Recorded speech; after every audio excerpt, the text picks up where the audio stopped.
The NFL has seen plenty of great running backs throughout the years. Jim Brown, Walter Payton, Emmitt Smith, Earl Campbell, LaDainian Tomlinson. These are just a few of the guys that are considered to be some of the best to ever play the position. And why shouldn't they be? They all had amazing careers and are deservedly in the Hall of Fame. But you know what's funny about those guys I just mentioned?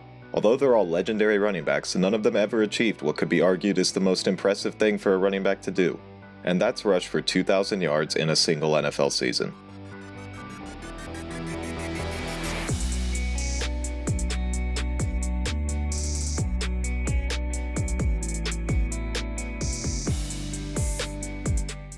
"2,000 yards. It's an iconic milestone in football that only a select few have ever accomplished. As I mentioned before, you could never get 2,000 yards in a season and still be considered one of the best running backs of all time.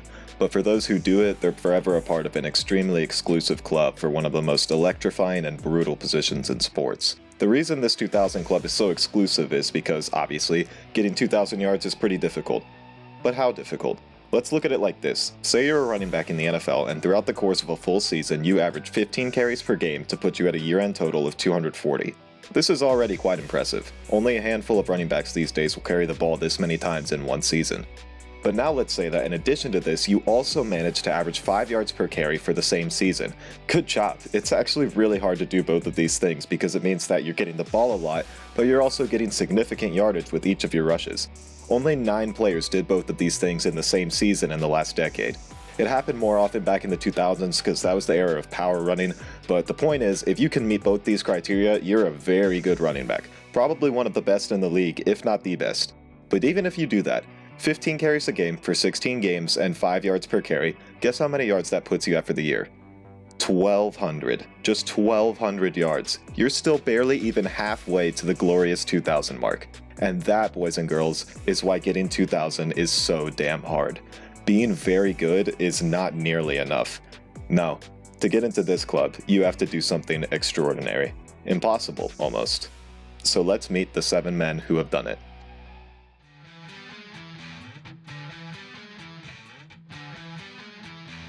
Chris Johnson was drafted out of East Carolina in 2008. There were a lot of great running backs in the 2000s, as I mentioned before, but Johnson was unique. Whereas a lot of backs from that era relied mostly on being really big and just running people over, Johnson's game was all about speed. He drew a lot of attention at the 2008 NFL Combine when he ran a 4.24 40-yard dash, which at the time was the fastest ever. His rookie year was impressive, but what he did his second year was unbelievable. One thing I find kind of funny about his 09 season is that this Titans team he was on started the year off 0-6. This included a 59-0 loss to the Patriots in Week 6, a game in which Johnson had 17 carries for 128 yards. I think after this game, the Titans probably were just like, you know what, our team is trash, we just lost by 60 points, but we have this guy who might be the fastest running back ever. Let's just give him the ball a bunch and see what happens. Because after that week, Chris Johnson's rushes per game skyrocketed from 15 to about 26, and it worked. The Titans won 8 of their last 10 games to finish 8-8, and CJ2K, as he was dubbed, had 2,006 yards. They missed out on the playoffs, but it's kind of crazy how they just decided that this running back, who was barely 24 years old at the time, was going to carry their team, and he actually did. After his historic season, CJ2K was pretty solid for the rest of his years in Tennessee, though he never really came close to his 2009 season. Then his age caught up with him and he went to the Jets briefly, then the Cardinals for 3 years, and in 2018 he quietly retired from football. It's a shame he doesn't get talked about more as one of the great running backs, and I think a lot of that has to do with him never winning a playoff game or even making it to the playoffs after his rookie year. But what he did in 2009 was truly remarkable to watch. His ridiculous speed and the ease with which he ran at this ridiculous speed left an impact on anyone who saw him.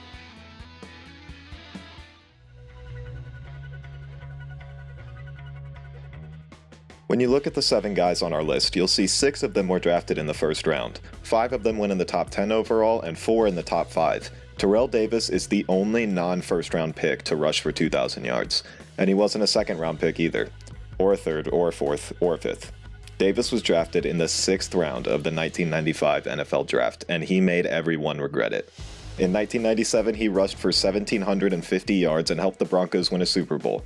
In that season, he ran the ball 369 times, which is already absurd, but I guess it wasn't enough because next year they gave it to him 392 times, one of the highest totals ever. And he made good use of it, finishing with 2,008 yards. His 5.1 yards per attempt is the lowest of anyone on the list, but he also had 21 touchdowns in the same year, which is the most of anyone on the list. He even won the MVP, and the Broncos won the Super Bowl again. But sadly, after his magical 1998 season, Davis was never quite the same. In just his first 4 seasons, he had already ran the ball over 1,300 times. The repeated brutality was simply too much for his body to handle, and the next 3 years of his career were plagued with injuries. In 2002, he retired at just 29 years of age. He played only 7 seasons in the league and was only really healthy for 4 of them, but still, the 6th-round pick from Long Beach State made those years count, especially 1998, and he's forever a part of NFL royalty because of it.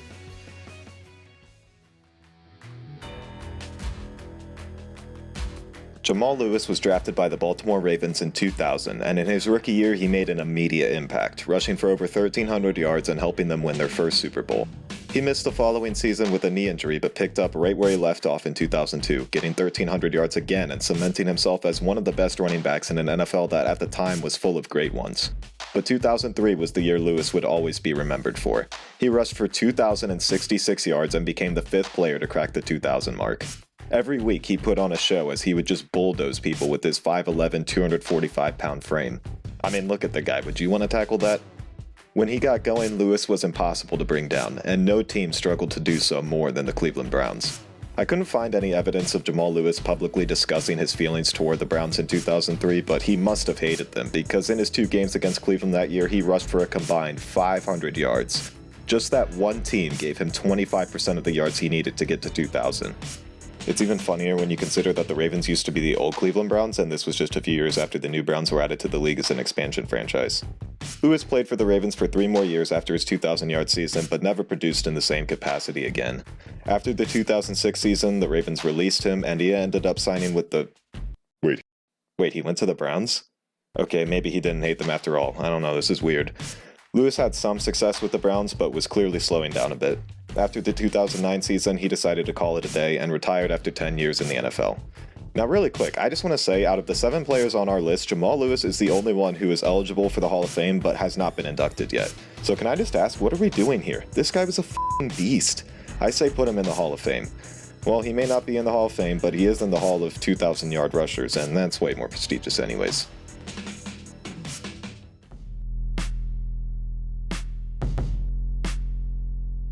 In 1997, the man who I believe is the best running back to ever grace a football field ran for 2,053 yards in his penultimate season.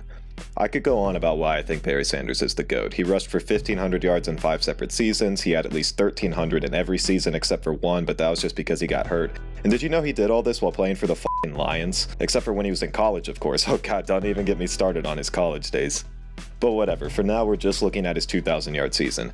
In that season, Sanders averaged an unbelievable 6.13 yards per carry, which is the 4th highest in NFL history with a minimum of 200 rushing attempts, and the highest of any of the 7 guys on our 2,000-yard list.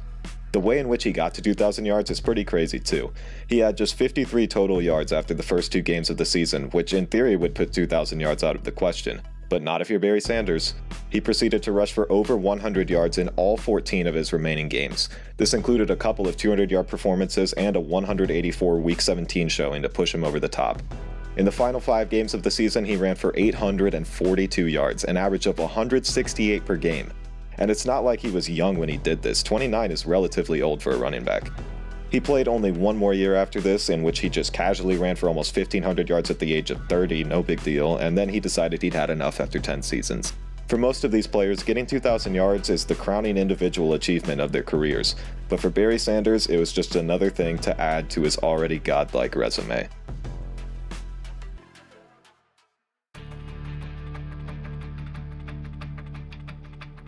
The most recent player to get 2,000 yards in a season, Adrian Peterson, is also the one who came closest to breaking Eric Dickerson's single-season rushing record of 2,105 yards.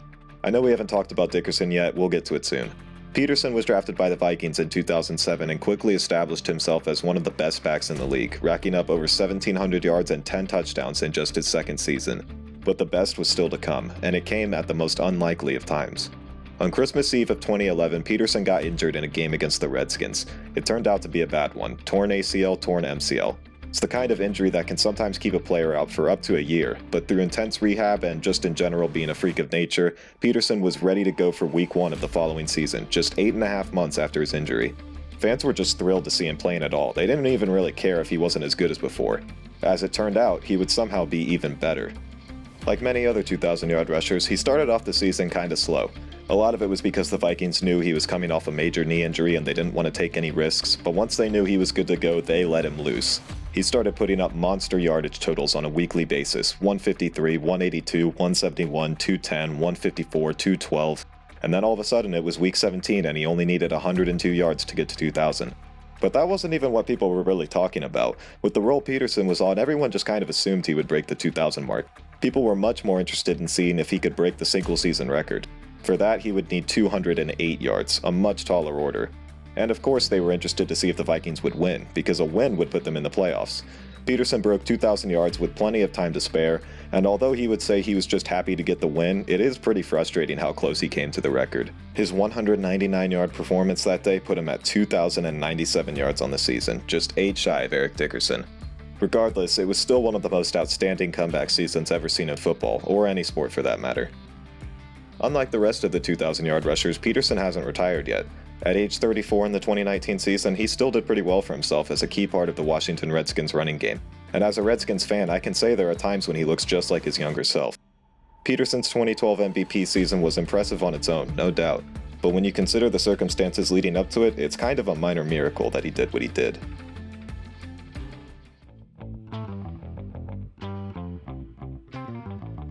It feels kind of weird talking about O.J. Simpson from purely a football context, but it's true that before his post-retirement activities, he was actually a damn good running back for the Buffalo Bills. So good, in fact, that in 1973, he became the first player to ever rush for 2,000 yards in one season. He finished with 2,003, which is the lowest total of any of the 7 players to break 2,000. So you could look at that and say, well, he had the fewest amount of yards, so therefore his was the least impressive 2,000-yard season. You could say that, but you'd be wrong. In fact, it could be argued that it was the most impressive. The NFL regular season didn't expand to 16 games until 1980. O.J. Simpson is the only player to ever get 2,000 yards in just a 14-game season. For the season, O.J. averaged an absurd 143 yards per game, which is 10 yards more than anyone else has ever done. If you take his yards per game and adjust it to a 16-game season, you come up with 2,289 yards. I don't think I really need to explain how insane that is. It's difficult to imagine anybody would ever break that record. I mean, it's 184 yards more than the actual record. It's a true anomaly of a season that will probably never be replicated. O.J. continued to put up good numbers for 3 more seasons with the Bills, but started slowing down once he hit the age of 30. He then played 2 unremarkable years with the 49ers before retiring from football. As for what happened after his retirement, nothing happened. Just trust me, okay? Nothing noteworthy occurred. I mean, he said himself he led a conflict-free life. Actually, he did indirectly lead to the Kardashians becoming famous, so that was nice of him. And O.J. is still around even today. Just check out his Twitter page. Hey Twitter world, yours truly.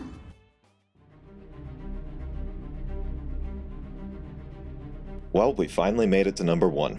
Eric Dickerson was drafted by the LA Rams in 1983 and immediately ran for 1,800 yards in his first year, which is the most ever by a rookie. The very next year, he set the record for most rushing yards in a season, a record that still stands 35 years later.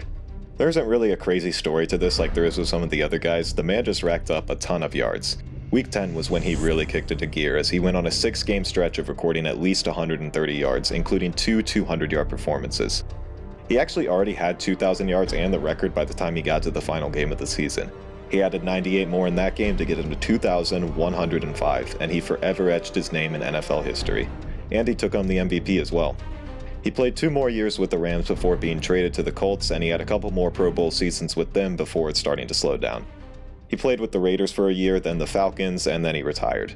What I think is interesting about Dickerson is that although he's the owner of this enormous record, you'd be hard-pressed to find someone who thinks he's the greatest running back of all time. It's not like he was a one-year wonder. He had 5 or 6 other really solid seasons. But still, most people would consider the GOAT to be Jim Brown or Walter Payton, or in my case, Barry Sanders. I guess it shows that there's more to a running back than how many yards you get in a season. But still, if yards in a season is what we're talking about, he's the king. So that all leads us to the question, where do we stand now? Will anyone ever break Dickerson's record? It seems like someone could, considering how close Adrian Peterson came just 7 years ago. Especially now that the NFL has announced that starting in 2021, the regular season will be 17 games, giving players an extra game to get to 2,000. But the NFL is a different world now than it was when Dickerson ran into the record books. You hear a lot these days that it's a passing league and that the running back is a dying position.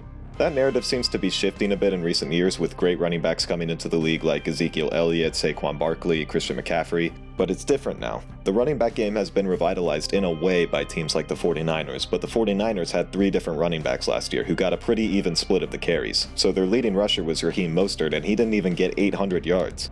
So there's clearly still teams that love to pound the run game, but they do it with more than one player, and nobody is ever going to get 2,000 yards, let alone break the record if they share their touches with teammates. In my eyes, the current player with the best chance of doing it is Derrick Henry. He had a bit of a breakout year in 2019 with over 1,500 yards, and he led the Titans to a huge upset win over the Patriots in the playoffs. But again, 1,500 still isn't really that close to 2,000. Like I said at the beginning, you have to do something almost impossible. We'll just have to wait and see if someone can come along and become the 8th player to do it. But for now, we have these 7 players. The 7 who will forever be known as members of the 2000 Club.